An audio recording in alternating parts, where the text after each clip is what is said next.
Борис, здравствуйте, рад вас приветствовать. Спасибо, что, Здравствуйте. Я спасибо, тоже что, очень рад.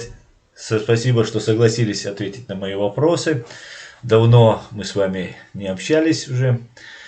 У себя как-то в стриме сказал, что хочу вот пообщаться с Борисом, и мне уже и знакомые, и подписчики говорят, ну когда. И вот затянулось немножко наше интервью. Мгм. А, Мгм. Борис, еще раз вас приветствую и хочу сразу начать с фотографии, которая вот у меня за спиной здесь. Сейчас постараюсь ее показать своим Потому что я зрителям. ее сейчас в данный момент не вижу. Да, вы ее, может, не видите. Вот здесь вы стоите с фотографией с одним молодым человеком.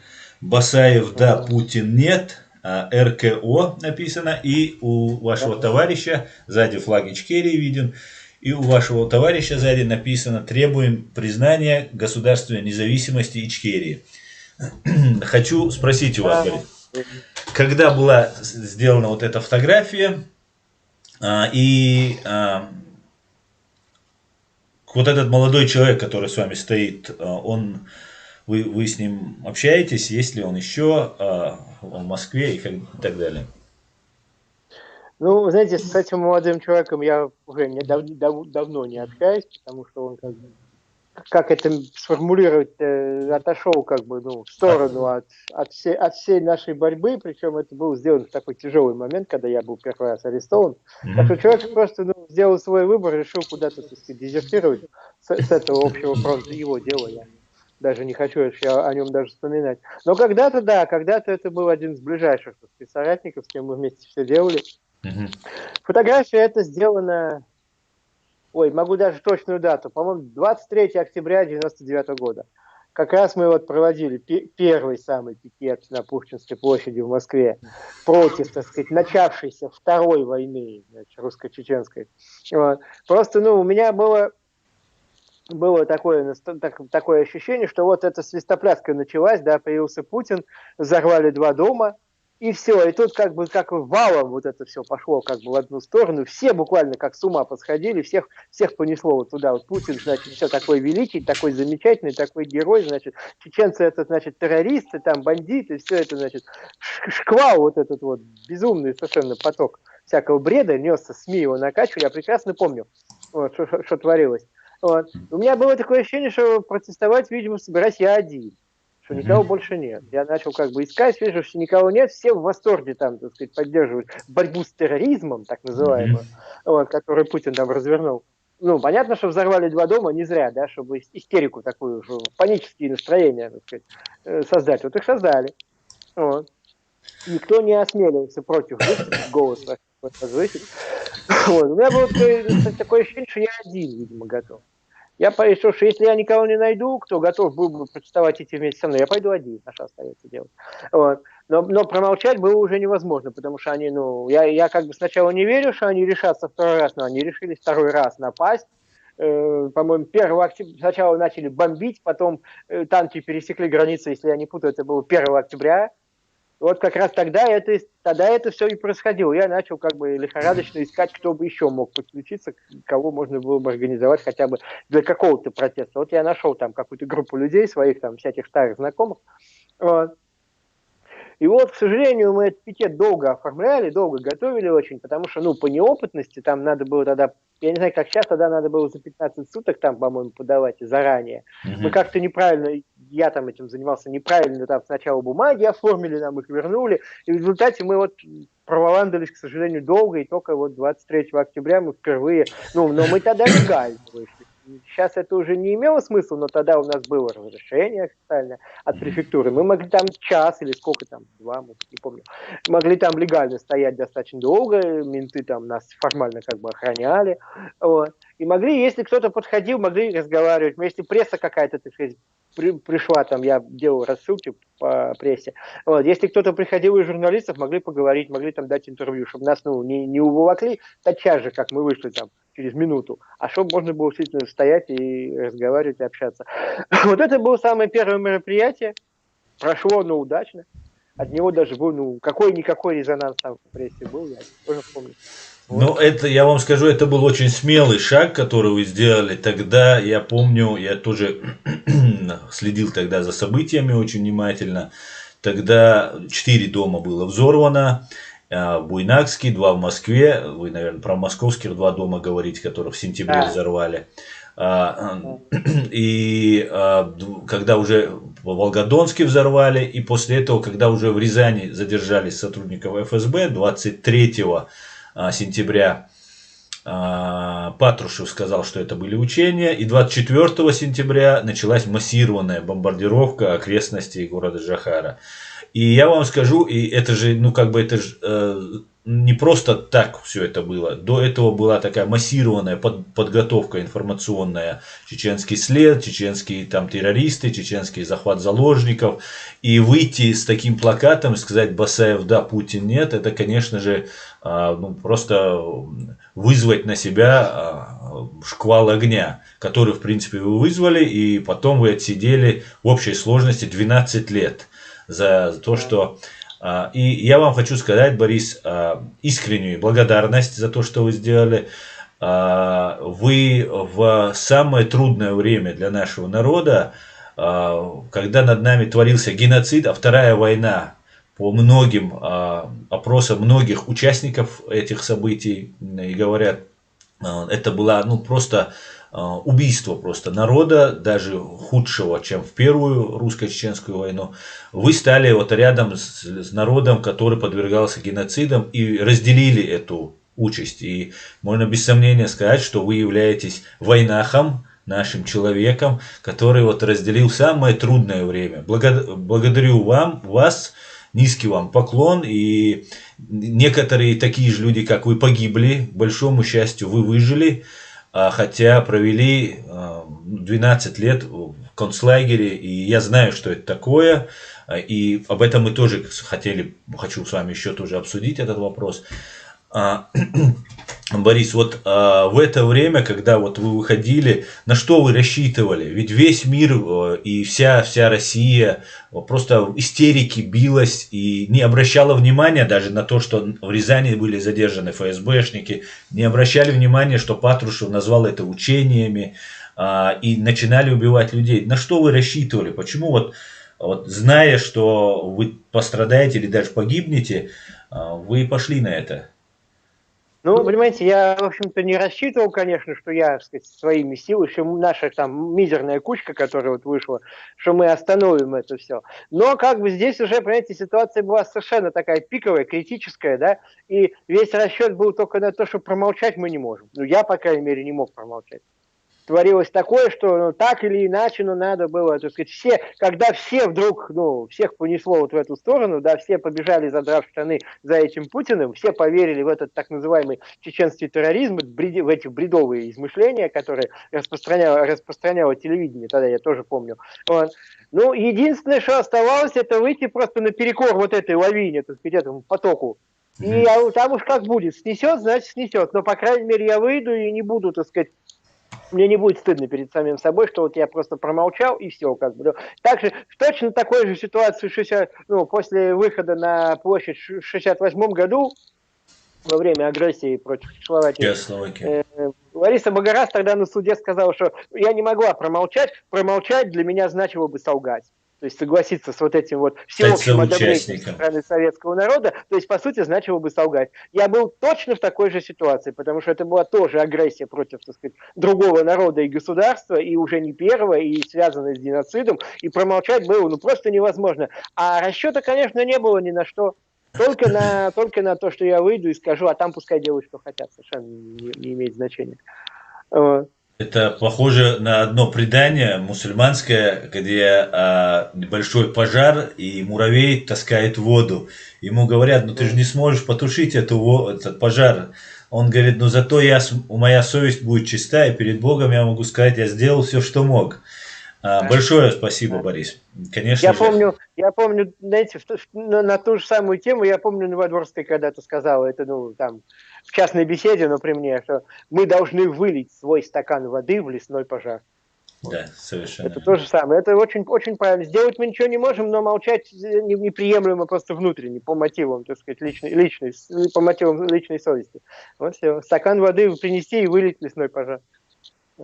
А, Вот еще в Первую войну при жизни буквально за несколько месяцев до своей смерти Джохар Дудаев сказал, если это не остановить тут, в Чечне, вот это взорвавшихся политиканов, которые разжигают эти войны по всему миру, что это разрастется до невероятных масштабов.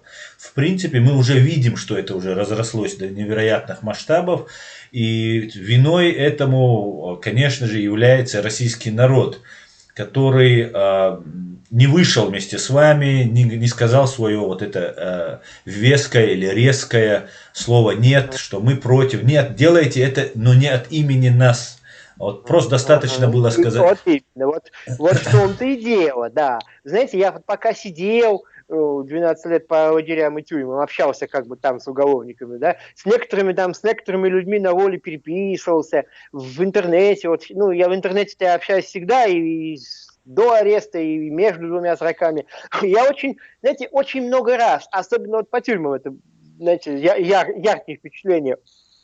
Вот эта публика, эти, так сказать, россияне простые, вот знаете, глубинный народ, как сейчас начали говорить с подачи Суркова, вот, они на полном серьезе, вот когда какие-то темы такие, значит, всплывают в разговоре, когда, ну, объясняешь им, вот, то есть для меня это азы, самое элементарное, как дважды два четыре, да, что если люди избрали власть, они отвечают за ее действия, они несут ответственность. Совершенно В верно. Конституции статья какая, вторая или третья, я не помню, что власть в Российской Федерации принадлежит народу, то есть народ вручает мандат там президенту, правительству, да, и они действуют не сами по себе, а от имени народа. Для меня это азы. Но эти товарищи, вот эти вот россияне, они вот так выпучивают глаза, да как это, да при чем здесь мы? Мы ни при чем, ты что это, как это мы отвечаем за Путина? Нет, он сам там делает, он нас не спрашивает, мы никакого отношения не имеем, он что хочет с генералами со своими, то и творит, а мы ни при чем. Они абсолютно категорически вообще не приемлют эту мысль, что они несут ответственность, потому что они это избирали, ну и как минимум потому, что они не протестуют, да, можно же выйти протестовать. Российское телевидение очень любит вот эти смаковать вот эти вот, ну, массовые беспорядки и какие-то уличные такие радикальные акции в Европе. В Европе они регулярно проходят. В Европе полно анархистов, всяких левых и так далее, которые забрасывают полицию камнями, коктейлями Молотова, чем угодно. Там это часто бывает. Вот. В России это все показывает, это как бы никто не скрывает. Наоборот, типа, вот как хорошо, что у них там, значит, такое творится. Подача как бы такая. Но в России даже близко никто не попытается. Они максимум могут вот, ну, как сейчас, вот, да, они выходят с голыми руками, так сказать, там, с плакатиками против вот этой вот, ну, полиции до зубов вооруженной. Вот, никакого серьезного отпора, и то выходит кучка, мизерная совершенно. Вот, никакого серьезного отпора, никаких попыток повлиять на власть, действительно, ну, так сказать, одернуть ее, да, сказать, что типа не от нашего имени, мы не давали мандата, даже близко ничего нет. Даже близко. Они действительно считают, что Путин сам по себе. Он как бы не спрашивает, он действует сам. То есть они как бы, ну, я на это обычно говорю, ну тогда вы признаетесь публично, что вы рабы. Вы не граждане, потому что граждане это те, кто избирает власть, ее контролирует, с нее может спросить, может ее сменить в любой момент, да, это граждане. Они основа, а власть от них зависит. А если от вас ваша власть никак не зависит, и вы типа как на выборы ходите, типа там какие-то бумажки в урны опускаете, но на самом деле власть вас вообще ни о чем не спрашивает, вы на нее не можете повлиять, значит вы рабы. Тогда так и скажите, мы рабы. Но они не говорят, они не хотят, они с этим тоже не согласны. Вопреки логике, они там не могут ничего, ни на что повлиять на этого Путина, да, никак, так сказать, его остановить. Но и рабами себя тоже не хотят признавать. Ну так. Да, но вот в нацистской Германии немецкому народу пришлось все-таки понести эту ответственность, и появился Понятно. такой Вилли Брандт, лидер Германии, который признал эту вину. Как вы считаете, Борис, вообще, если будет ли или вероятность, есть ли какая-либо вероятность, что вот предоставится такая альтернатива действующему режиму чекистов-клептократов, который вот уровня Вилли Бранта или Сахарова или еще кого-либо такого уровня, который возглавил бы, стал бы лидером, потому что русскому народу, я тоже хорошо знаю русский, российский народ, им нужна такая сильная рука, и вот когда эта сильная рука, когда что-то творит нехорошее, то это как бы не от их имени. Но при всем при этом она им нужна. И вот такого демократичного, объективного, честного человека в России не поддержат. Он в большом количестве. Как быть, что делать? Им нужна, знаете, им нужна сильная рука, которая, между прочим, бьет их же дубинкой там полицейской, потому что они мазохисты, им нравится. Знаете, им, пускай мы готовы потерпеть, пускай бьет нас, но лишь бы только соседям было еще хуже. Лишь бы только соседям доставалось еще больше, чем нам. Они вот так мыслят. Вот. Понимаете, насчет немцев, да, вы правильно говорите, вы совершенно правы. Я просто давно уже думаю, я об этом даже писал, что немцам пора бы уже, в общем-то, уже можно было бы прекратить каяться за свое, так сказать, прошлое в 20 веке. Они уже достаточно за это каялись. А русским, наоборот, надо было бы начать. Вот там уже достаточно, там уже можно даже прекратить. А русским надо было бы как раз начать, потому что они, наоборот, гордятся и ставят памятники Сталину, и все свои преступления воспринимают как подвиги. И детей учат, в учебниках пишут, да, что это все подвиги, что они депортировали там кучу народов с Кавказа, с других мест, они депортировали целыми нациями, устроили геноцид, там, устроили коллективизацию, собственный народ тоже, так сказать, подвергли геноциду и все прочее, и прочее. Это все у них подвиги. Что касается того, появится ли Вилли Брандт или появится ли какой-то такой человек, который мог бы, сыграть такую же роль, понимаете, так просто, вот так вот, ни с чего, вот так вот ниоткуда он не появится. Для того, чтобы он появился в России и мог бы от имени русских приносить покаяние и становиться на колени, как Вилли Брандт, да, то, понимаете, то для этого русских должна постигнуть такая же судьба, как и к раскаянию были приведены, знаете, английскими бомбежками, грубо говоря. Вот когда их страну разбомбили всю напрочь, вообще все города в руинах лежали, страна была оккупирована несколькими армиями, разделена на части, и 45 лет существовала в расколотом состоянии, вот тогда действительно, так сказать, по крайней мере для Западной Германии, это было, была жесткая программа денацификации в Западной Германии, соответственно, внедрена, да. Изначально все жители, так сказать, все немцы считались, изначально виновными по умолчанию в преступлениях режима, да, вот. И только потом в результате, так сказать, там ряда процедур могла быть установлена большая или меньшая степень вины, но виновными изначально и по умолчанию считались все. Вот когда так будет поставлен вопрос в отношении русских в России, когда вот такие исторические катаклизмы, так сказать, с ними произойдут, на них будут бомбы падать или еще что-то, они реально пострадают и искупят свои преступления, вот тогда, может быть, появится некий русский аналог Вилли Брандта. Тогда, в результате вот этого. Но не так просто и не сейчас. И не то, что там Путин умрет, допустим, и вот что-то такое прогрессивное на его месте там появится. Ничего не появится. Из того, что есть, может вырасти только следующая стадия того, что есть, это то, что было всегда. Чтобы реально что-то изменить, нужны очень радикальные катаклизмы. Или немецкий вариант 45 года, или японский, или что-нибудь подобное. Или хотя бы, я не знаю, самое минимальное, знаете, такой light, что называется, вариант, это югославский еще есть, вариант 99 года. Когда тоже там радикально изменилась, так сказать, парадигма на государственном уровне. Да. То есть нужна такая шокотерапия, нужна, без которой народ не проснется. Конечно. Они слишком, понимаете, они слишком закоснели в возле, что называется, погрязли в нем. Это их, это, знаете, это, в общем-то, их натура. Вот это зло, которое они творят, та боль, которую они причиняют соседним народам, и ее совершенно не чувствуют, и себя на их место совершенно не ставят, а наоборот, они так воспитаны сами и воспитывают детей, что это какие-то вообще не люди, это непонятно кто, это вообще какие-то, так сказать, существа низшего сорта, по сравнению с русскими, значит, с этими духовными там какими-то, особо высокодуховными. Это все это их натура. Это стало за века, за, так сказать, историю России, это стало, в общем-то, сутью самого вот этого населения. Они такими, от таких родителей рождаются, в такой среде воспитываются, на вот этой всей мифологии, на этом победобесии, на всем остальном, и, естественно, соответственно, они не могут сами вот так вот взять и отринуть вот это все как-то, даже если захотят, не смогут. Это действительно нужна шоковая терапия, нужно, знаете, эту вот их натуру, их вот этот вот менталитет, это менталитет, по сути, да, вот, это нужно, грубо говоря, об колено сломать. кто-то должен прийти, вот взять и сломать этот менталитет просто об колено, грубо и жестко. И тогда откроется хотя бы путь к каким-то изменениям. Будет дан шанс на то, что их дети, там, их внуки через какой-то период времени станут нормальными людьми, как современные немцы стали нормальными людьми.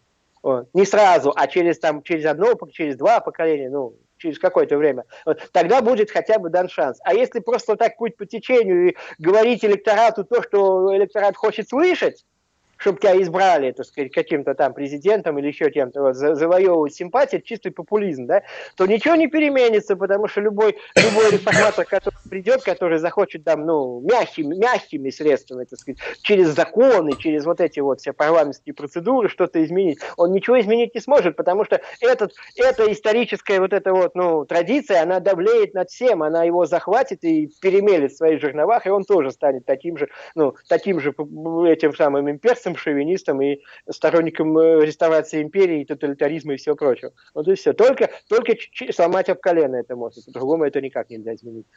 Ну, сломать об колено, Борис, ядерную державу очень сложно, а внутри это все будет уничтожаться на корню, просто в зародыше. Как только лично вы, например, начали что-то делать, и вы знаете, чем это закончится. Некоторые погибли. Уничтожается на корню. Я, знаете, как сформулирую? Да, естественно, это чудовищно сложно. Это, сейчас в данный момент это, просто немыслимо. Но не то, что немыслимо, а некому просто этим заниматься. Есть отдельные примеры, где, так сказать, один человек может там, долгие бои вести там с большим количеством собравшейся полиции и этой пёс-гвардии, да, он вооружен хорошо, он может долго с ними воевать. Вот, просто нет желающих таких, кто бы готов был жизнь свою положить, да. Вот. Я, знаете, как сформулировал? Что ты сам писал где-то об этом несколько раз недавно, что отсутствие хирурга должной квалификации не делает неверным сам диагноз. Вот то, что я сейчас говорил, по сути, я просто ставлю диагноз, что вот вылечить можно вот только так. Если у нас нет хирурга, который бы за это взялся, это наша проблема, да, это, так сказать, серьезнейшая проблема, но сам диагноз от этого не меняется. Вылечить можно вот только так. Или вообще никак. Вариант вот только такой остался. Все остальное было перепробовано за последние десятилетия. Когда была перестройка, когда рухнул коммунистический режим, то ведь казалось, что наконец-то все, так сказать, на этой земле, наконец-то, впервые за 70 лет или еще за несколько веков, наконец-то все, наступит нормальная жизнь, будут, так сказать, демократия, как в Европе, мы будем жить нормально, как цивилизованная страна. И что? И где, как говорится? Ничего даже близко. Все это прошло через короткий период оттепели, да. Я отчетливо помню, что уже, знаете, уже году в 94-м стало ощущаться, что так ветерок задул в обратную сторону. Уже это стало чувствоваться, что настроения изменились, и настроение людей, массы, так сказать, где-то общаешься, слушаешь, что говорят, настроение прессы, уже потихоньку стал ветерок дуть в обратную сторону. К концу 90-х это уже отчетливо совершенно ощущалось, что массы, масса населения, миллионный запрос, как бы такой даешь, хотим назад в совок. Хотим обратно. Да, Сталина подавай. Да, Сталин был все более и более популярен, везде писали, книги о нем выходили, все это стало возвращаться назад с бешеной скоростью. Результатом стало что? Избрание Путина, потому что Путин это, он сам такой же, про него кто-то хорошо говорил, что Путин, конечно, он циник и прагматик, и готов работать под то, на что есть массовый спрос. Если бы в России был бы в это время массовый спрос на либеральную демократию а-ля Соединенные Штаты Америки, конечно, он бы работал под либерала, под демократа и толкал бы речи в таком духе, лозунги, так сказать, чисто либеральные. Он бы это все говорил просто, чтобы быть там во власти, чтобы его избрали и чтобы там держаться. Но поскольку запрос был на возвращение в СССР, на коммунизм, на сказать, социальное равенство, так называемое, в виде все отнять и поделить, то он а для него понятно, что его собственное нутро, поскольку он КГБшник, да, его собственная эта глубинная суть, его нутро, это тоже, конечно, скорее Сталин, чем либеральная демократия. Это совершенно очевидно. То есть ему никакого труда не составляло слиться в экстазе со своим электоратом, так сказать, дать массам то, что они хотят, тем более, что он и сам такой же, и сам из этих масс. И у него с ними общие ценности, общий, так сказать, базис, общий этот фундамент, основные базовые ценности, все совпадают. Понятно, что они слились в экстазе, и вот сейчас они только, последние годы там начали бухтеть, что им, значит, родное государство их мало кормит, значит, пальку уменьшил Путин и миску отодвинул, так что они теперь достать не могут. Они скулят, что у них теперь желудочные, так сказать, проблемы начались. Им, так сказать, урезали вот это содержание от государства. А до этого они были в полном экстазе. Я прекрасно помню, как они верещали от восторга, какой прекрасный новый, значит, молодой президент, там спортивный, не пьющий, такой замечательный. Это все, ну, на ура проходило. Там день рождения его праздновался как вообще национальный праздник основной. Вот. Когда Крым захватили, какая тут вообще была ту самую радость Эйфория. Да-да, я помню. Вот так.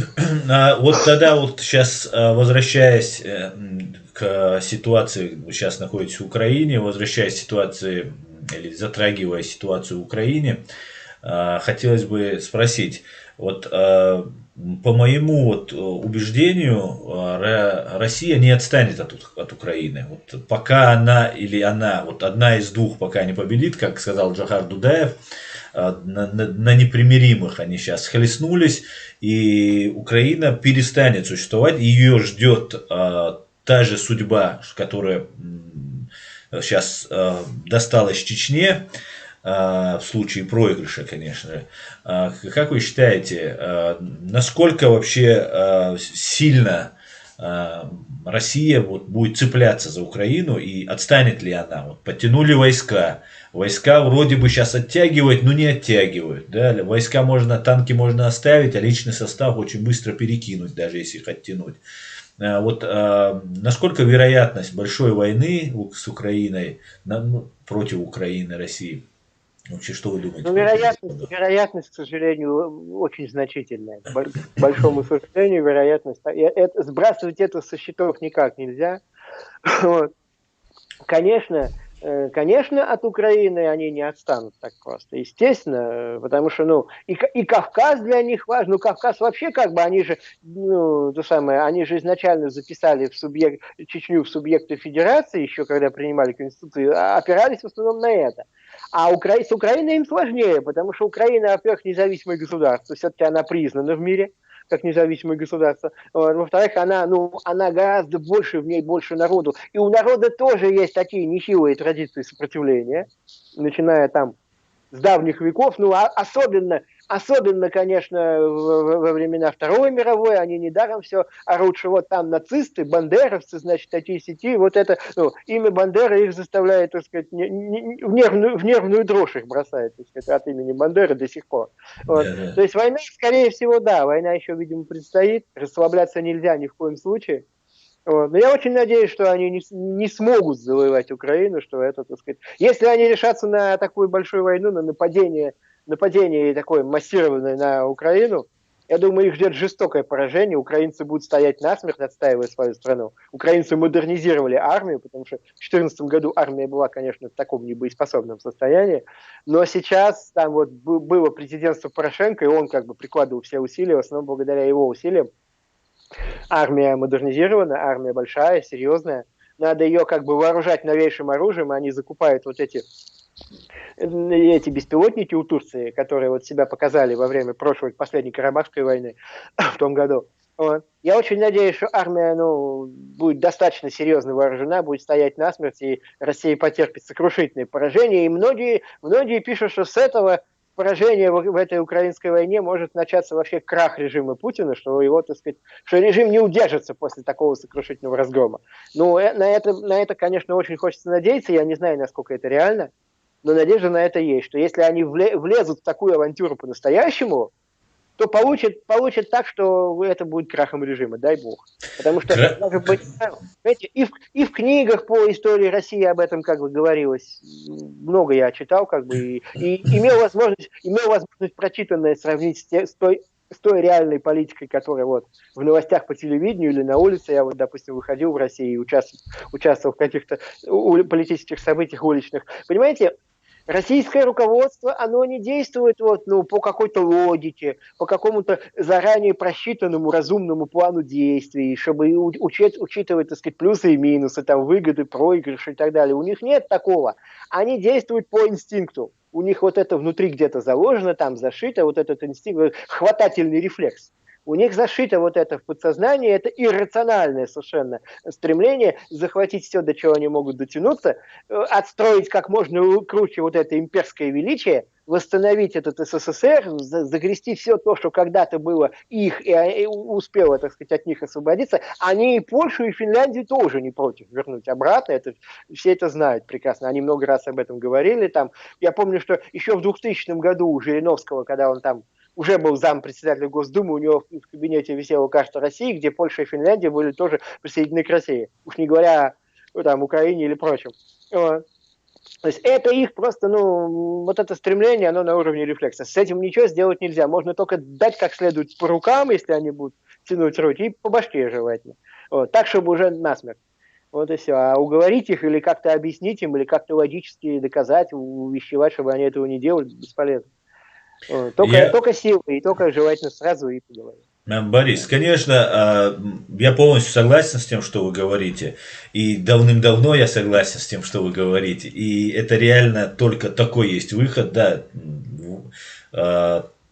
это может казаться, сегодня это может казаться невероятным, но, как вы говорите, по этому диагнозу можно только такой диагноз можно поставить, и я согласен с этим диагнозом.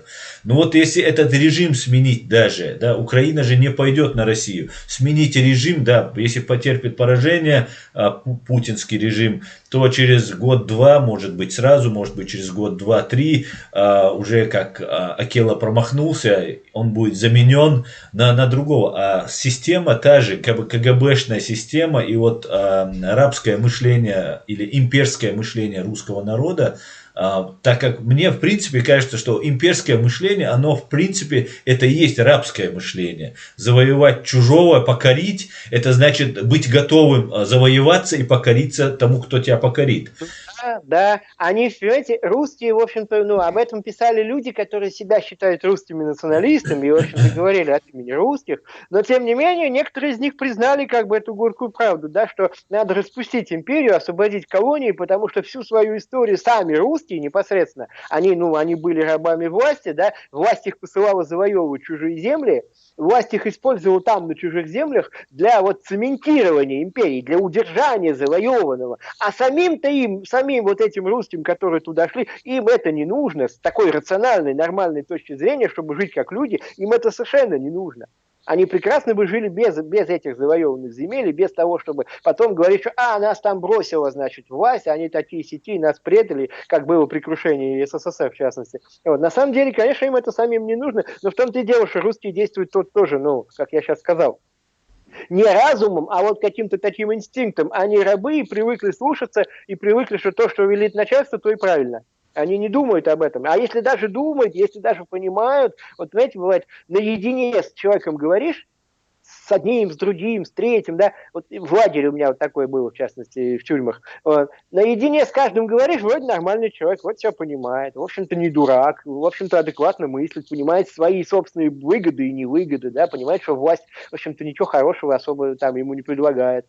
Вот поодиночке, да, но когда они толпой собираются, когда они в какой-то коллектив сливаются и начинают действовать как коллектив, все, туши свет.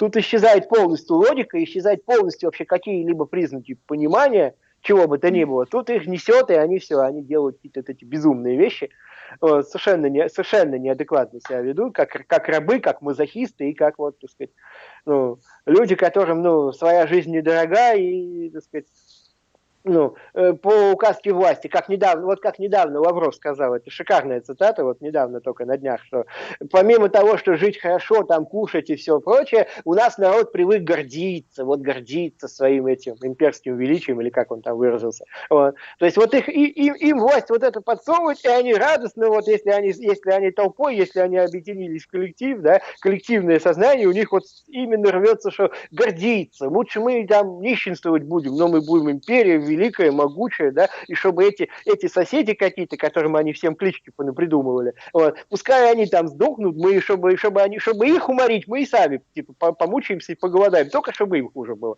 Вот так. Они вот в таком ключе мыслят. А поодиночке вроде нормальные люди, а как соберутся коллективом, то вот так. Значит, тогда опять же приходим к тому, что нужно их разделить. Но и разделить их может только те страны, те, например, западные страны, или же Китай, или, например, возьмем Соединенные Штаты Америки. Ну, с учетом того, что у России есть ядерное оружие, и тот боевой арсенал, который она на самом деле не утилизировала, а только укрепляла, как выясняется. И вот здесь есть такое высказывание, вчера буквально об этом сказал Скотт Барьер, директор разведывательного управления Министерства обороны США. Я так это понимаю, типа что-то наподобие ГРУ российского. Или там, да? Российские вооруженные силы представляют собой экзистенциональную угрозу для США. На слушаниях в Конгрессе было заявлено об этом Скоттом Барьером. И скажите, Борис, если экзистенциональная угроза существования Соединенных Штатов Америки и российские вооруженные силы, говорит Скотт, что это значит? Почему не Россия, а российские вооруженные силы? И если представляет угрозу существования Соединенных Штатов, то, может быть, дело пойдет в нужном направлении? Знаете, я думаю, что это все-таки некоторое преувеличение, что они прям такую экзистенциальную угрозу представляют. Ну, бог его знает, может быть, ему виднее, конечно, он как бы занимает там высокую должность, я-то сужу просто как комментатор, вот читаю в интернете, могу это комментировать. Но мне кажется, что это все-таки, ну, понимаете, там, ну, чем выше пост, чем выше вот эти верха, как бы, государственной иерархии, тем там люди осторожнее, умереннее, они вот любят там 7 раз отмерить, по русской пословице, прежде чем 1 раз отрезать. Я вообще думаю, что понимаете, Путин, Путин и вся его банда, вот эта вот как бы нынешняя российская власть, они вот как раз, они понимают только силу, и когда с ними разговаривают жестко, без компромиссов, они хвост поджимают. Это как бы проверено. Поджимает, да. За 21 год могли быть случаи, когда в этом можно было убедиться. Я думаю, что надо было бы американцам, ну, вот не бояться и не оглядываться на тему, что там экзистенциальная угроза их существованию, а действовать решительнее. Путин же все угрожает, там у него в ядерной доктрине, это прописано в военной доктрине, что там возможность превентивного ядерного удара. Вот он чем пугает. Он пугает, что если, так сказать, им может где-то что-то померещиться, какая-то угроза, то они могут первыми шарахнуть. Я по совести думаю, что американцам надо было первыми шарахнуть по ним. И ничего бы не было, и прекрасно бы все прошло. Потому что, ну, а сколько можно еще церемониться-то, сколько можно вообще это терпеть, этот шантаж? Это просто ядерный шантаж, и все.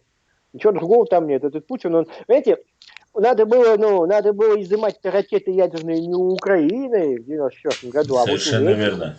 Совершенно надо верно. было. А то они гарантировали Украине территориальную целостность. И где? И где эта территориальная целостность? А насчет будущего, ну, понимаете, конечно, трудно все-таки прогнозировать будущее. Я не очень люблю давать прогнозы, потому что они обычно не сбываются. Вот. Если будет какой-то катаклизм, если там, если теоретически вот они потерпят поражение в Украине, и вот режим начнет разваливаться, как там в свое время там была русско-японская война, которая привела тоже, способствовала революции 5-го года. Вот. Если будут, может быть, какие-то выступления внутри, может быть, режим начнет шататься. Вот. Страна, понимаете, империя, она начнет распадаться. Понимаете, эта империя, она лоскутная. Она лоскутная империя, сшитая штыком, в общем-то. Вот. Вы же прекрасно понимаете, что Кавказ это вообще ни разу не Россия, вообще категорически. Что Сибири тоже это не нужно. У них там достаточно всего есть. На их территории добывается этот газ и нефть, который Москва продает там куда-то и за счет этого живет. И живет больше Москва, потому что это регионы, где качают этот газ и нефть, там дровами топят местные жители. Вот. То есть она начнет распадаться, она склонна к распаду, она в прошлом веке 2 раза распадалась, как только ослабевали вот эти вожжи центральные. И я думаю, что если начнутся какие-то катаклизмы, а катаклизмы могут быть и серьезные, вот, я думаю, что может быть возникнет возможность для введения, знаете, чего-то наподобие, как вот с Ираком было при Саддаме Хусейне, там, после 91 года, когда была война в заливе, когда там серьезные меры были приняты против этого режима. И там, я помню, была такая программа, она называлась «Нефть в обмен на продовольствие». Да, была такая. То есть там как бы было все жестко ограничено, они вот так меняли, значит, саддамовский режим. Я думаю, что если будет саму почву, можно было просто ввести программу ядерное оружие в обмен на продовольствие, и просто у них это все забрать быстро. Чертов. Вот, чтобы больше уже не возникало в историческом будущем, чтобы уже не возникало таких проблем, чтобы ну, как это самое, чтобы эта обезьяна с гранатой, и чтобы ее, наконец, обезвредить, гранату у нее надо все-таки отобрать. И применить для этого решительность. Ничего тут не поделаешь. В конце концов, существование планеты человечества дороже, чем вот это вот участь вот этой вот там, сколько их осталось, там 100 миллионов или меньше рабов генетических, которые всю жизнь это терпели, за это голосовали, сами этого Путина выбирали и приветствовали, там воздух чепчики бросали, когда он там Крым захватывал, Чечню бомбил, и на Грузию напал. И они радовались и от счастья плясали, поддерживали полностью. А теперь все, пускай расплачиваются за это. Сколько можно с ними церемониться? А остальные почему должны страдать? Соседи и все остальные народы, и весь мир, и та же Америка, и та же Европа, и вообще все. Надо решить эту проблему окончательно и навсегда, как только представится возможность. Да, Борис, я, конечно же, и с этим согласен. Но возникает другой вопрос. Мы с вами обсуждаем как люди, которые хотели бы, чтобы в России было хорошо. Да, чтобы там было соблюдение международного права, чтобы там не убивали людей, не репрессировали, не захватывали чужие территории. Мы рассуждаем именно так. И на самом деле россияне, русские, которые живут в России, чеченцы, украинцы, все, кто вот соприкасается с этим злом непосредственно, то они, в принципе, ну, должны быть единого мнения, даже россияне, да, если они хотят хорошего. Ну, возьмем, например, Запад. Давайте будем честными. Я нахожусь на Западе, здесь в Германии, и идеализировать Запад, который в какой-то степени я даже идеализировал до того, как сюда приехал и начал разбираться всем этим вопросом, не совсем он идеален. И права человека здесь отступают, или другие какие-то высокие нравственные, моральные какие-то принципы и нормы отступают на второй план, когда дело касается крупного бизнеса, миллиардов, которых вывозят в огромном количестве из России эти же гибнюки, так как эти гибнюки, они же не просто гибнюки, которые терроризируют свой народ, они его терроризируют и дают им вот эту имперскую кость, зная, что русскому народу она нравится и приятна, в обмен на то, чтобы воровать эти недра. И эта кость, она без мяса им дается. А мясо они вывозят сюда, за границу, и вкладывают сюда. И здесь у них есть тот же Шредер, если брать Германию, например. Ну и много где, кто есть. Это все имеется. И в том числе, например, другие страны, которые здесь есть на Западе. Им это не так нужно, Борис, им не так нужно заморачиваться с этой Россией. Да, например, Путин не переходит рамки, например, в некоторых вещах с Америкой. Он может даже там позволить своему Соловьеву что-то говорить по телевизору, но вот чтобы вот конкретно вот выступить, да, он как пес виляет хвостом перед Байденом, потом перед Трампом, смотрит в глаза ему, как собачонка, так, чтобы лишний раз встретиться с ним, пообщаться и показать внутри своей страны, что вот этот человек, ну, этот Путин, он принимаем в мире там, и так далее. И Байден, и Трамп, и Обама, и Клинтон, отдельная вообще история, да и Обама тоже, эти люди давали ему такой шанс. Они ему нет, чтобы сказать, вы убиваете людей, вы устроили геноцид, вы совершили там 3-10. Возьмем немцев. Немцы в центре Берлина, самая большая мемориальная такой комплекс мемориальный жертв евреев, геноцида евреев.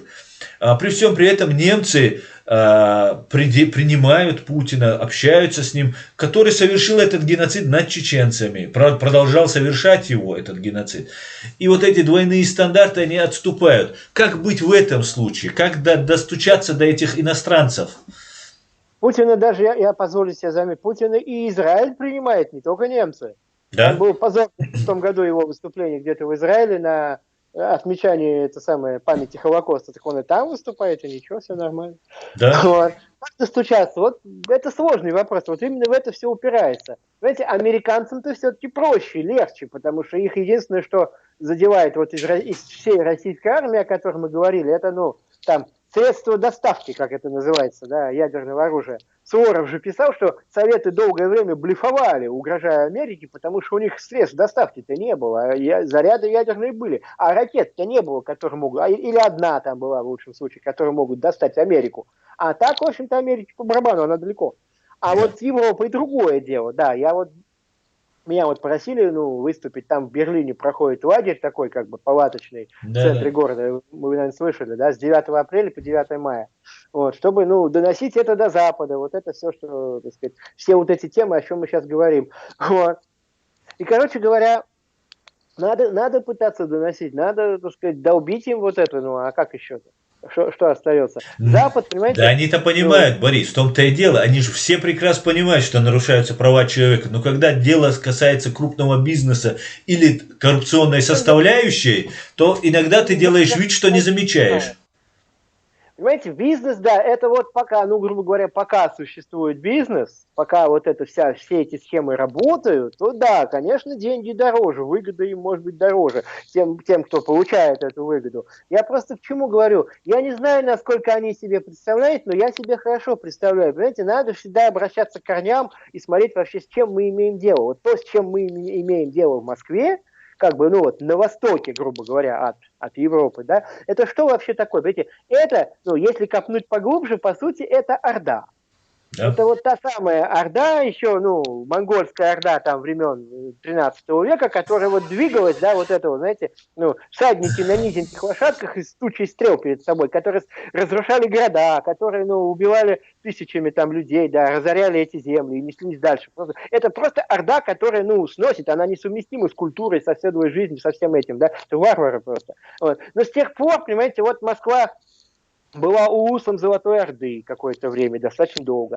Потом они вытеснили эту Золотую Орду, Орда распалась, и Московия сама стала, так сказать, Московской Ордой, по сути. Она переняла именно такой образ жизни, мысли, политики и всего. Она сама стала Ордой. Вот. Да, да. И вот, собственно говоря, вот из этого надо исходить, потому что изначальной целью Орды что было? Завоевание вот этого всего пространства, как они называли, до последнего моря. Они про Америку не знали и понимали так, что вот там, где Атлантический океан, кончается Европа, там кончается мир. Все, вот они рвались туда, к последнему морю. То есть, понимаете, как они это делают? Они вот как в 13 веке, они просто двигаются, грабят, завоевывают и сносят все, убивают людей тысячами. То есть вот что грозит людям, которые предпочитают бизнес с Россией, крупные предприниматели, что им грозит? Им грозит вот это, что, ну, что будет все снесено, они будут убиты, все будет предано огню и мечу. Ну, так, сейчас, конечно, не стрелами из луков, да сейчас танками это будет. Вот, и ракетами, типа Град или что-то такое. Вот это им грозит. Страна будет завоевана, стерта в пыль. Вот. Потом, если будет какое-то установление, приедут эти местные чекисты, возглавят здесь администрацию из какой-то местной, ну, шелупони, как вы знаете, ну, и в Чечне такие есть, вот, которые там руководят от имени Москвы. Вот. И будут действовать совершенно варварские, чудовищные российские законы, которые там карают за все. Да? И Да, сидеть придется ехать куда-нибудь в Сибирь.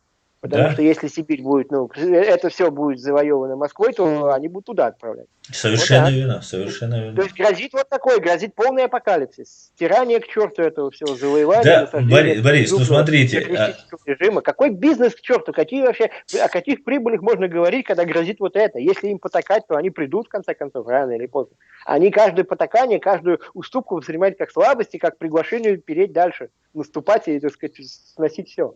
Так вот. Так совершенно надо. верно. Борис, смотрите, Украина у себя в Конституции прописала, что она будет двигаться в сторону Европы, европейской интеграции и так далее, и так далее. И Европа поддержала, и Германия в том числе поддержала. Но когда речь пошла о Северном потоке, Украина, которая уже потеряла 15 тысяч человек своих, да, она как бы отошла на второй план для Германии, хотя здесь у нас в Гамбурге даже лечились украинские бойцы, которых здесь принимали, и какая-то помощь, такая гуманитарная помощь, она оказывалась. Но когда речь пошла об Северном потоке, который идет, газ, который в Европу идет через Украину, это невыгодно для полномасштабной войны, для Путина это неудобно, да, если же прервет контракт, это нарушит поставку газа, это будут большие там санкции, большие штрафы для России, а для Путина и его окружения интересуют только деньги. И вот пропускается через по дну Балтийского моря, как-то так, это будет заходить сюда, именно в Германию заходить, это Северный поток.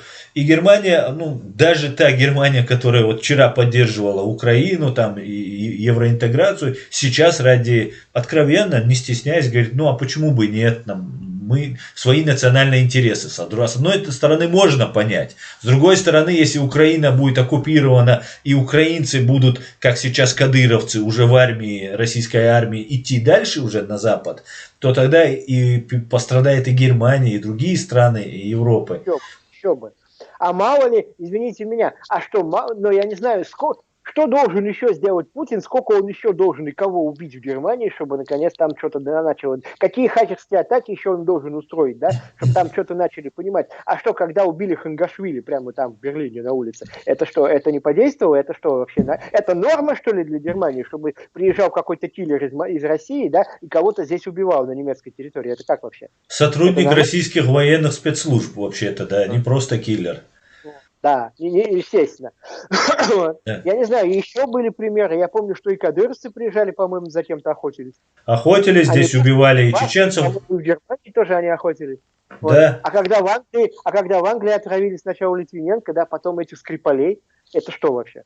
Я не знаю, знаете, я не представляю, что надо еще, какие еще факты должны быть, какие убийства. Борис, более того, здесь в Германии был взрыв автобуса футбольной команды Дортмунд-Боруссия несколько лет назад. Им оказался русский террорист, который написал записку, что он игиловец там и так далее. Ну вот они на исламский вот этот терроризм хотели все это спихнуть. И в итоге был задержан, выяснилось, что он русский террорист. И есть большая вероятность, что он курировался, направлялся, обучался созданию этих бомб. Там 3 бомбы было создано, к большому счастью, никто не погиб, но были ранены. Полицейский был ранен, 1 футболист был ранен. И несмотря на это, как бы делается вид, ну нет, это не государство. В Чехии происходит взрыв складов с вооружением, применяются новички, и более того, я считаю, лично я глубоко в этом убежден, что вот этот коронавирус, это тоже не просто так появившаяся вещь, и именно я это еще считаю, что европейцы и западные лидеры западных стран знают, что это искусственно вброс вот этой заразы. Я не исключаю. И именно поэтому у нас здесь не снимается вот этот режим усиления, режим карантина. Более того, у нас ввели комендантский час с 10 часов вечера, с 22:00 до 5 или 6 утра у нас комендантский час. И как бы, ну, это противоречит всякой логике. Днем тебя этот коронавирус... Да, коронавирус не берет, а ночью он берет, получается, да, если делается. И я понимаю, склоняюсь к тому, что все-таки они понимают, что вот этот коронавирус, за ним может последовать какая-нибудь бубонная чума, о которой эти же россияне неоднократно, по крайней мере, было такое заявление от одного ГБшника по виду, что может быть и больше удар. Поэтому ситуация, конечно же, понимает, трудно, конечно, во всем этом разобраться. Что вы думаете по этому поводу? Надо, я понимаю, что проблема, так сказать, в головах руководства. Да, руководство вот такое продажное, трусливое и ничтожное совершенно, которое старается, как-то лавировать и больше деньги хочет заработать, чем, так сказать, спасти свою страну и свой народ. Вот видите, мы с вами об этом говорим. Я готов об этом говорить, я как бы это понимаю, мне есть что рассказать. Вот мы с вами об этом говорим, но по-русски, и смотреть будут только русскоязычные, да? Да. Вот. Если бы где-то можно было это на немецком канале или на немецком телевидении, где бы немцы это могли слушать в переводе на немецкий, было бы тоже здорово и даже еще лучше. Вот. Потому что, надо до них это доносить. Видимо, те, кому есть что сказать, у них нет трибуны такой достаточно высокой, чтобы было достаточно хорошо слышно.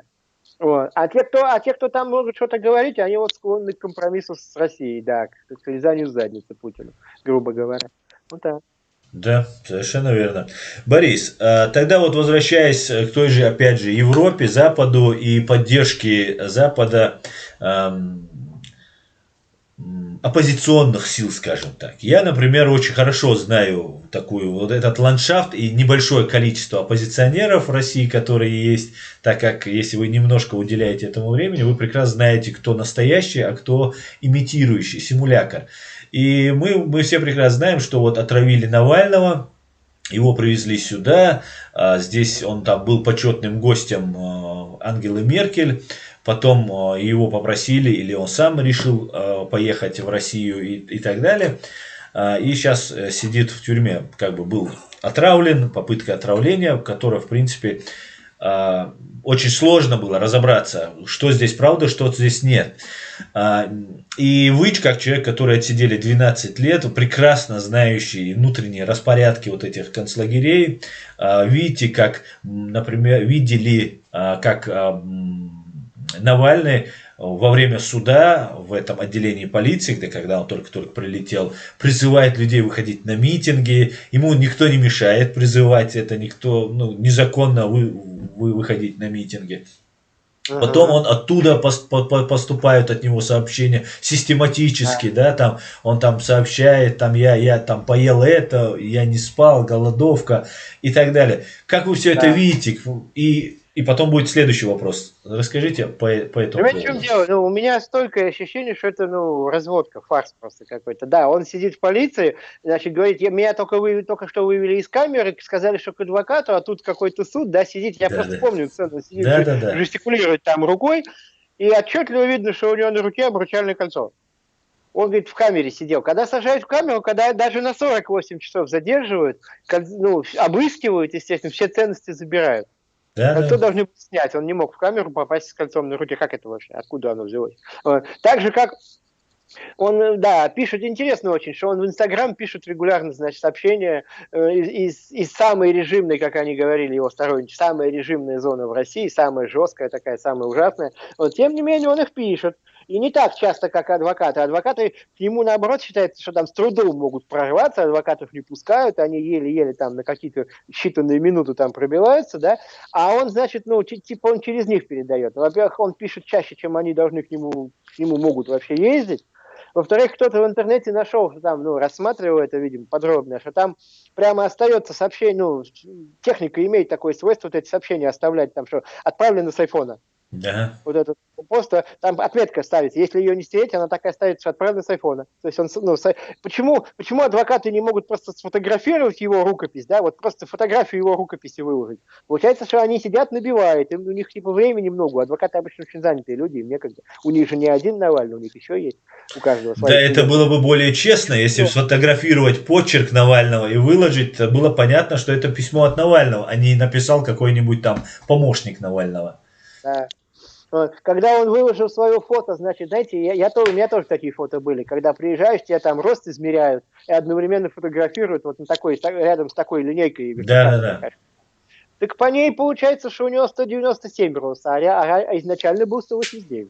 А некоторые говорят, дальше еще меньше. То есть он типа как вырос на 8 сантиметров, чудесным образом, вообще непонятно как. Потом там есть люди в интернете, я как бы на них подписан, в Фейсбуке вот читаю некоторых таких людей, которые очень дотошно копают эту тему, которые, сравнивают вот эти видеокадры там с камеры наблюдения в бараке, которые непонятным образом попали в интернет. Вообще загадка, как они попали. Там еще какие-то, вот это недавняя видеоконференция с Бабушкинским судом вот была.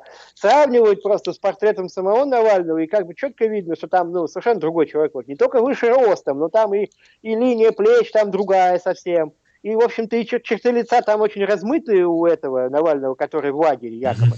Но все равно видно, что не совпадает. Видно. А для чего делается, Борис? Нельзя просто посадить того же Навального. Они же своих агентов сажают, если надо. Чтобы как бы для легенды. Бог его знает. Может быть, для него это слишком. Понимаете, понятно, что это их агент, потому что человека раскручивали столько лет. И, в общем-то, я думаю, что какие-то... Видите, я не верю в то, что он вот так вот и с такой отвагой, с таким вот, мужеством каким-то там, как в омут бросился. Я тоже.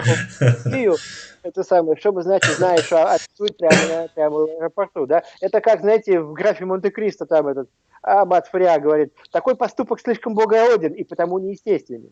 Так же здесь, не бывает такого.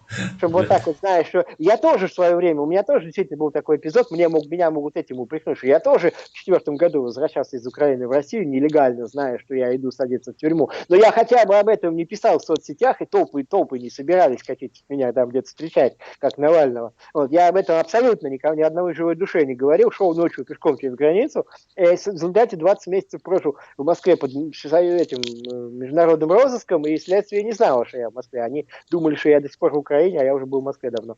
Вот. Но, по крайней мере, я хотя бы не ставил все целей таких мазохистских, вот специально всех оповестить, чтобы там уже ждали с наручниками. Да, идти, добровольно идти в плен, да? Тут как-то, да, совершенно неестественно, совершенно просто. Тем более, что он же не какой-то такой, знаете, вот, привык там по тюрьмам или там, почему он жил-то такой хорошей жизнью, обеспеченный, вполне такой благополучный, устроенный. Да, не бедный человек. Да, и поэтому, видимо, они не рискнули, потому что бог его знает, как на нем это скажется, эта тюрьма. Если мало ли что там может случиться. А нашли, видимо, дублера какого-то, и все. Такое ощущение полностью, что это дублер. Не может человек сидеть там и с айфона там писать. Какие могут быть там айфоны? Это бред просто.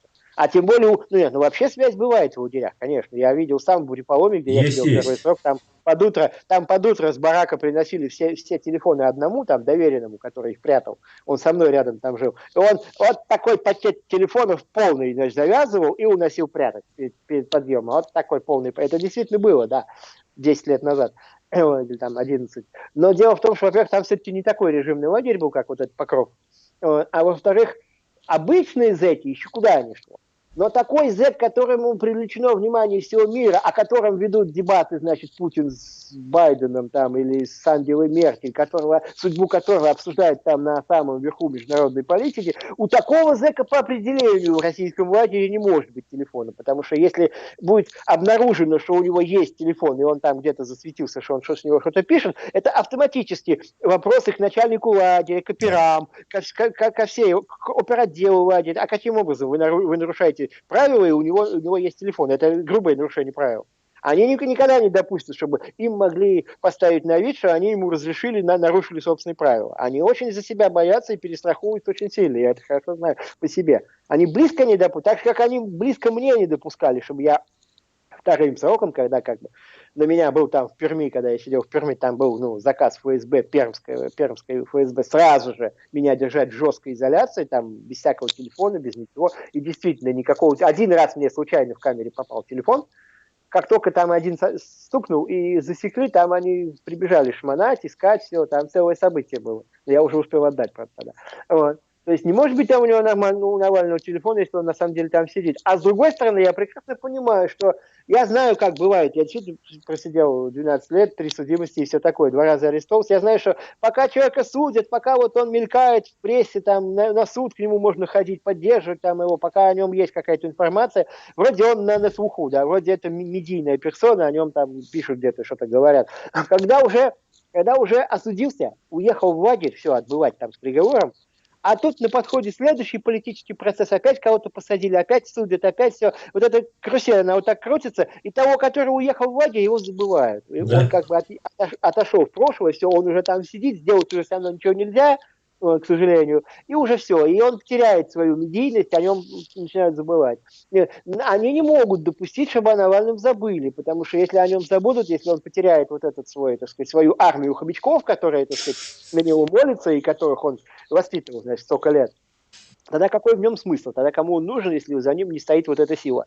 Вот. И поэтому он должен поддерживать свой вот этот образ, свою вот эту вот медийность, все время мелькать, все время, чтобы его комментировали, обсуждали, чтобы он был и полный интернет этого одного Навального с его инстаграмом, с его там всеми посланиями в Твиттере, комментариями и так далее. Вот. И поэтому он должен писать эти посты и все время говорить, что с ним будет. Иначе о нем забудут, и он перестанет интерес какой-то представлять. И все.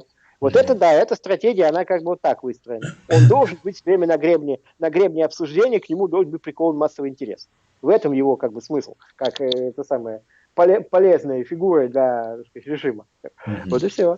Поэтому он пишет это регулярно. Борис, Борис, известно, что Путин, что тактика, стратегия Путина руководить страной на протяжении вот этих 21 года заключалась в том, чтобы стоять над схваткой, а вот эти разные группировки, которые имеются, им позволять между собой грызться и иногда быть таким рефери, и как бы даже иногда поддерживая их вот эту грызню и так далее, да, разные группировки есть. Есть группировки, которые ненавидят Кадырова, Кадыров ненавидит некоторых других там, ну и их несколько вот этих там таких, как их называют, башни Кремля или еще как-то они там называются.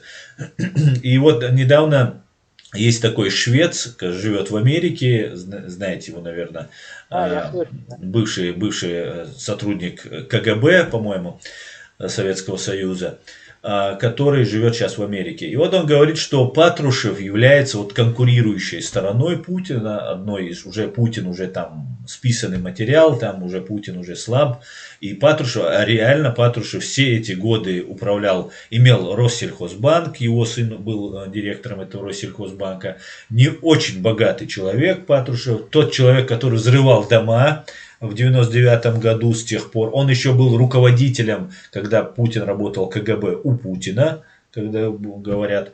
И Патрушев все это время возглавлял РОШ, региональный оперативный штаб в Чеченской Республике. Это такая организация, куда входили замы, в основном замы МВД, замы ФСБ, замы министров обороны и так далее. И это непосредственно люди, которые творили этот геноцид, да, эти военные преступления.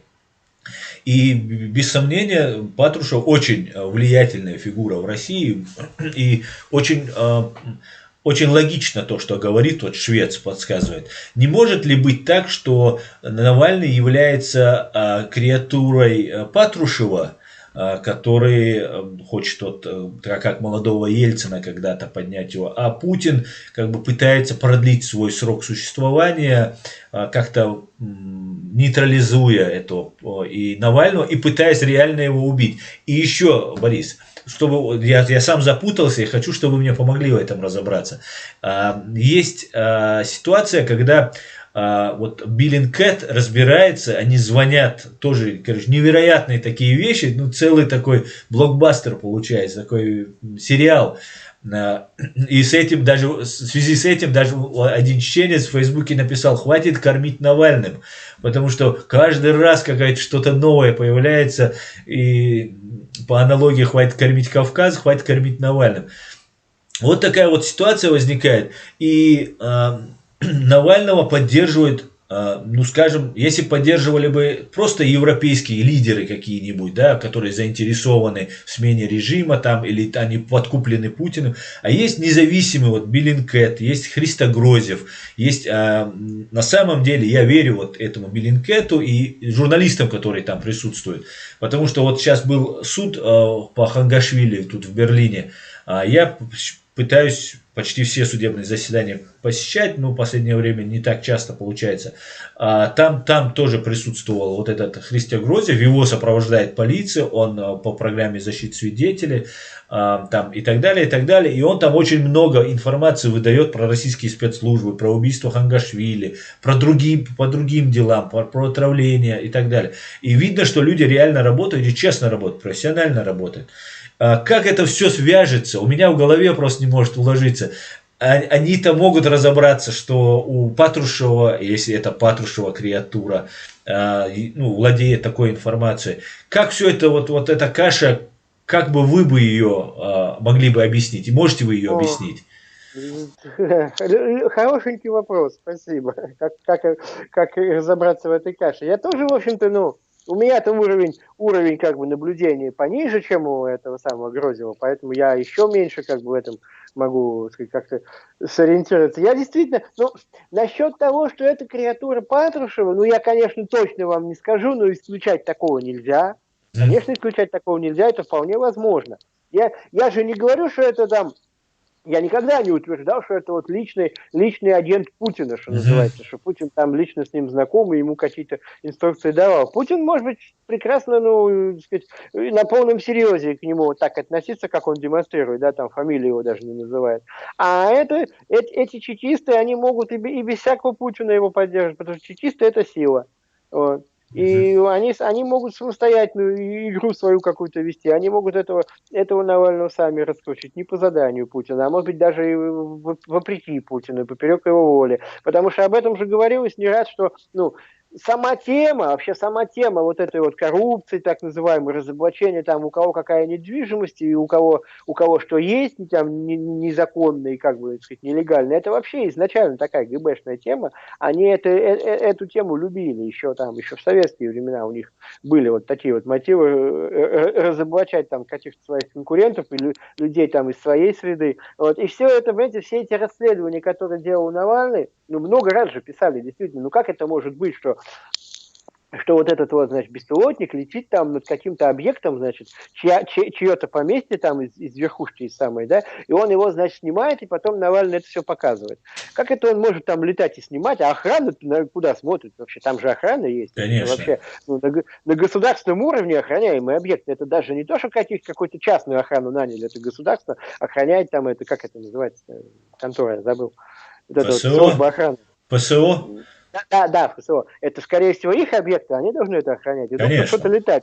Почему его не сбили-то ни разу? И отсюда следует один единственный неизбежный вывод, что, видимо, это кадры самой там ФСО или ФСБ, кто там уж снимал. Но это они сами, видимо, снимали и нелегально передали, значит, Навальному. Потому что больше взять, видимо, просто неоткуда такое. Неоткуда. Откуда же еще это может, какие эти непонятно чьи беспилотники могут там летать, снимать. Вот. И, в общем-то, я нисколько не удивлюсь, если та версия, о которой вы говорите, она действительно близка к истине, и с тем же самым Патрушевым. Тогда, да, Патруш — это такая сильная фигура, это, так сказать, давно известный бандит и убийца. Вот. Да. Со взрывов домов еще, да, я все это прекрасно помню. Что касается расследования БНКС, бог его знает, да, вроде они такие авторитетные, вроде они действительно, так сказать, копают, но с другой стороны, вот это вот, громоподобное такое, значит, торжественное расследование Навального с их помощью, когда он писал, что я позвонил своему убийце, и он признался, уже многими раскритиковано, там же в интернете, да, где я все это черпаю. И, в общем-то, многие пишут, что лажа это, лажа, не могло такого быть. Это просто важно, потому что ни при каких обстоятельствах офицер спецслужб не ставил бы по открытой связи ничего никому. Хоть ты будь помощник Патрушева, хоть ты будь сам Патрушев и так далее. Не может такого быть. И плюс еще там, если очень надо, я могу даже поискать, еще были это расследование, оно там на видео уже заснято, да, оно еще было поймано на ряде странных неточностей.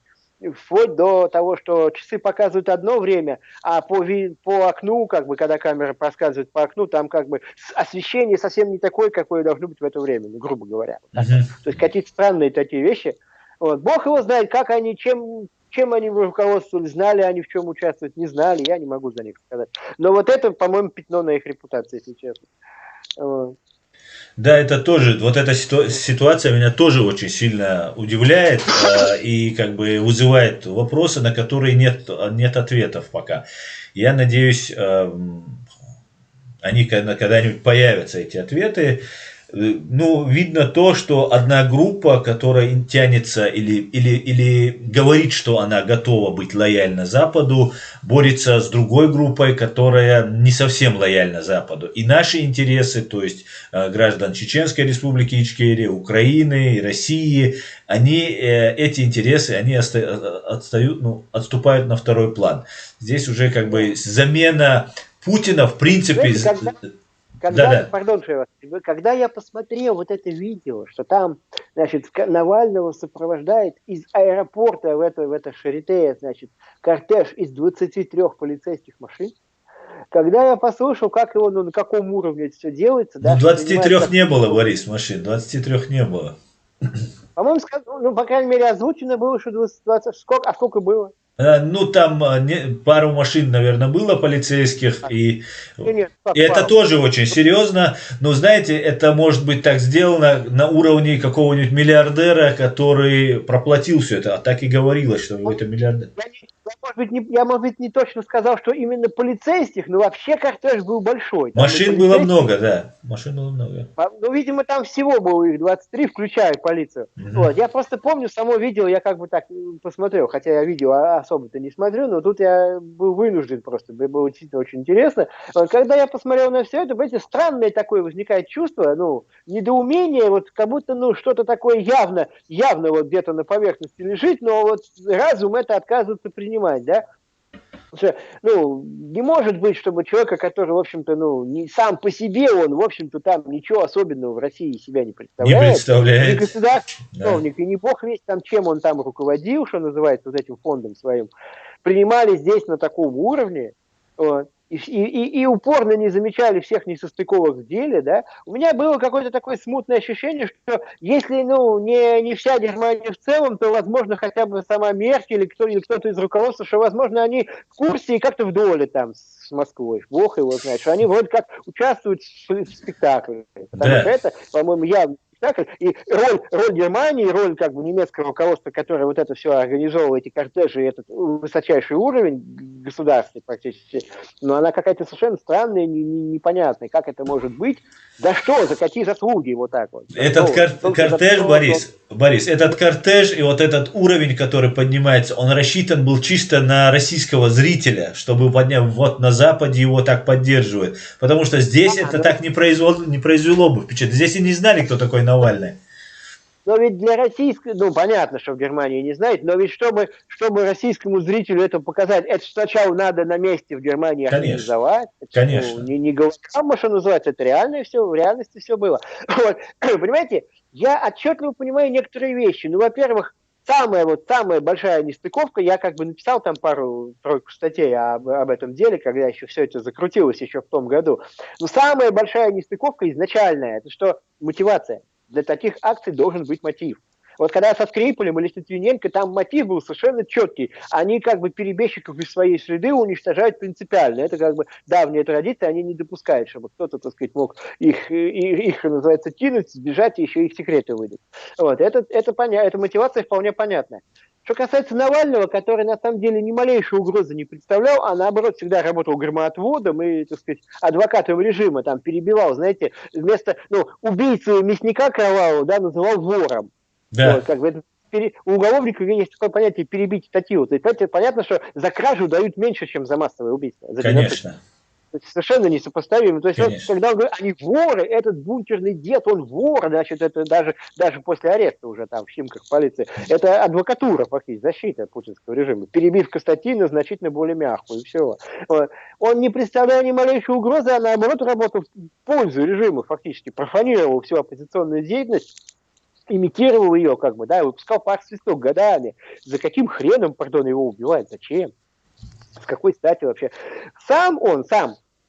Он там написал вот это расследование, значит, он позвонил своему убийце, я еще текстовую версию, как бы, помню, читал. Там совершенно нелепая мотивация приводится, что, значит, буквально, что я в 16 году решил баллотироваться президентом. Поэтому Путин решил меня убить. Да, было такое.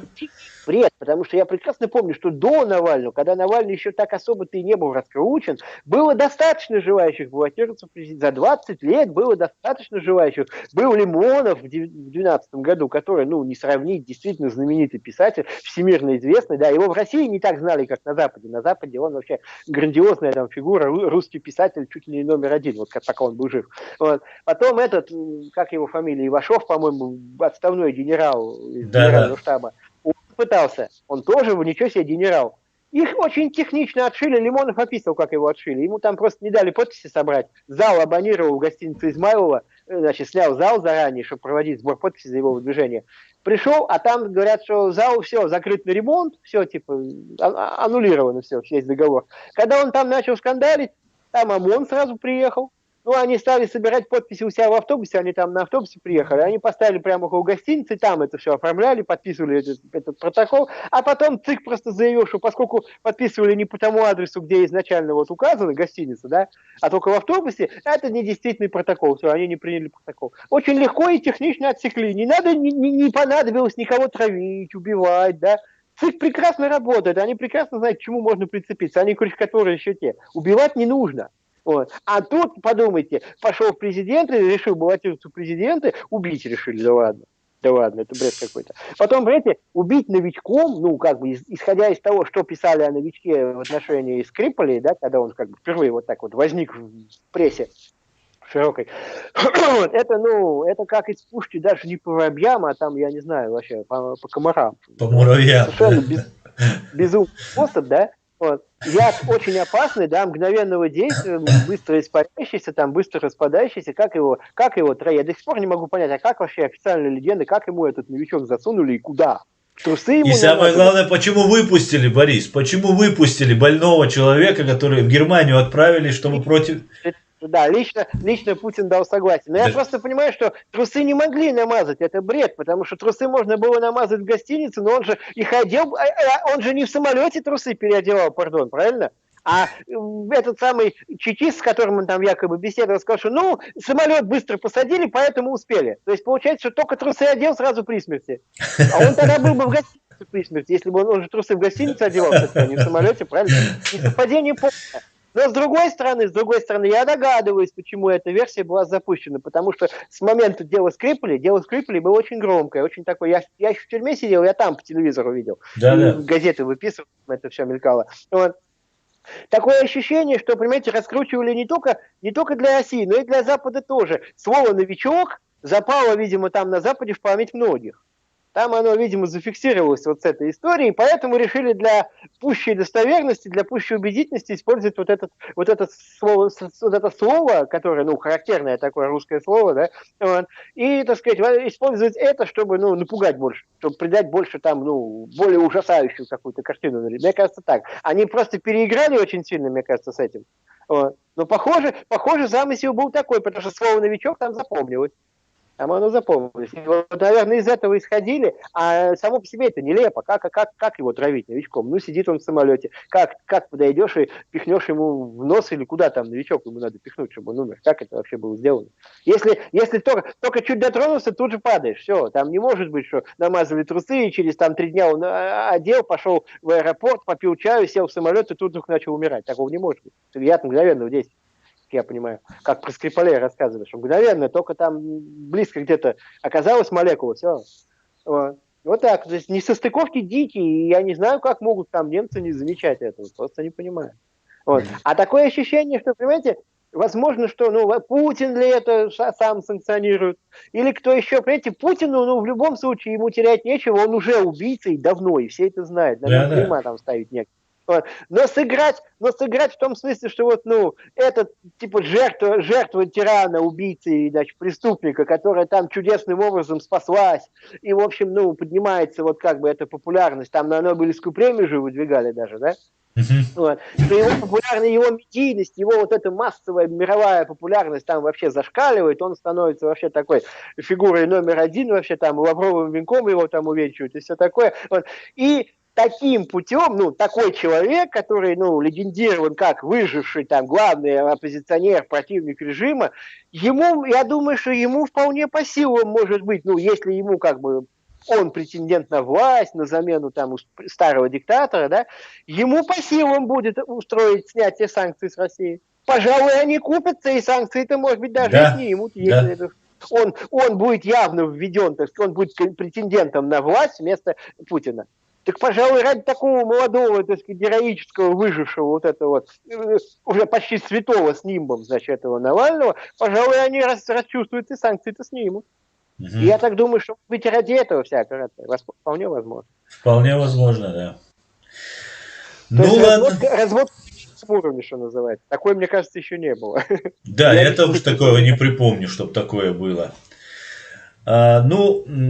Ладно, будем наблюдать, будем смотреть, Борис. Спасибо вам, что согласились ответить на мои вопросы. Спасибо, было очень интересно, очень познавательно. Я думаю, дальше будем следить, дальше будем общаться. И я надеюсь, еще не раз увижу у себя вас. Я вам очень благодарен за возможность высказаться, вот, за, так сказать, предоставленную трибуну. Спасибо. Вот. Спасибо большое. Да, я хотел бы обратиться к своим зрителям. Ниже под видео вы увидите реквизиты. Борис Томахин сейчас пока ждет политического решения, которое еще пока нет, как я понимаю. И Борис Томахин инвалид, и нужна ваша помощь, друзья. Реквизиты для тех, кто желает оказать помощь Борису, вы можете увидеть под этим видео. Заранее всех благодарю. Спасибо большое. благодарен за любую помощь материальную. Я просто нуждаюсь и, так сказать, живу только на вот эти вот пожертвования.